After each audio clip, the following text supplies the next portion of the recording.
Hello friends, welcome to my channel. Mahabharat में किस किस को क्या क्या दंड दिया गया, आज हम उसके बारे में बात करेंगे। दुर्योधन ने अबला स्त्री को दिखाकर अपनी जंघा ठोकी थी तो उसकी जंघा तोड़ दी गई। दुशासन ने छाती ठोकी तो उसकी छाती फाड़ दी गई। महारथी कर्ण ने एक असहाय स्त्री के अपमान का समर्थन किया तो श्री कृष्ण ने असहाय दशा में ही उसका वध कराया।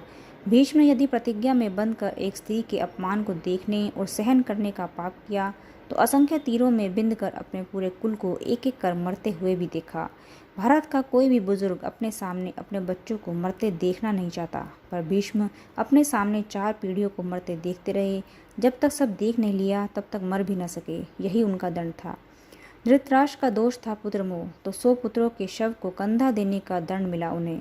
100 हाथियों के बराबर बल वाला धृतराष्ट्र सिवाय रोने के और कुछ नहीं कर सका। दंड केवल कौरव को ही नहीं मिला था, दंड पांडवों को भी मिला था। द्रौपदी ने वरमाला अर्जुन के गले में डाली थी, सो उनकी रक्षा का दायित्व सबसे अधिक अर्जुन पर ही था। अर्जुन यदि चुपचाप उनका अपमान देखते रहे तो सबसे कठोर दंड भी उन्हीं को मिला। अर्जुन पितामह भीष्म को सबसे अधिक प्रेम करते थे, तो कृष्ण ने उन्हीं के हाथों पितामह को निर्मम मृत्यु दिलवाई। अर्जुन रोते रहे पर तीर चलाते रहे। क्या लगता है अपने ही हाथों अपने अभिभावकों भाइयों की हत्या करने की ग्लानि से अर्जुन कभी मुक्त हुए होंगे क्या? नहीं, वे जीवन भर तड़पते रहे होंगे, यही उनका दंड था। युधिष्ठिर ने स्त्री को दांव पर लगाया तो उन्हें भी दंड मिला। कठिन से कठिन परिस्थितियों में भी सत्य और धर्म का साथ नहीं छोड़ने वाले युधिष्ठिर ने युद्ध भूमि में झूठ बोला और उसी झूठ के कारण उनके गुरु की हत्या हुई। यह एक झूठ उनके सारे सत्यों पर भारी रहा। धर्मराज के लिए इससे बड़ा दंड क्या होगा।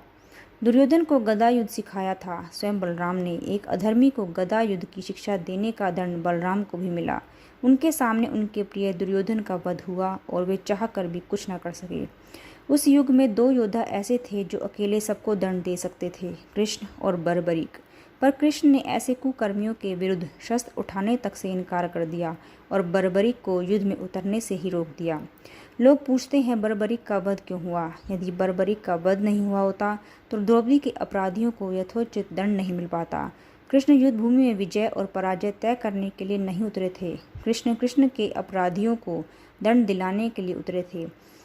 कुछ लोगों ने कर्ण का बड़ा महिमा मंडन किया है, पर कर्ण कितना भी बड़ा योद्धा क्यों ना रहा हो, कितना भी बड़ा दानी क्यों ना रहा हो, एक स्त्री के वस्त्र हरण में सहयोग का पाप इतना बड़ा है कि उसके समक्ष सारे पुण्य छोटे पड़ जाएंगे। द्रौपदी के अपमान में किए गए सहयोग ने यह सिद्ध कर दिया कि वह महानीच व्यक्ति था और उसका वध भी धर्म ही था। स्त्री कोई वस्तु नहीं जो उसके दांव पर लगाया जाए। कृष्ण के युग में 2 स्त्रियों को बाल से पकड़कर घसीटा गया। देवकी के बाल पकड़े कंस ने और द्रौपदी के बाल पकड़े दुशासन ने।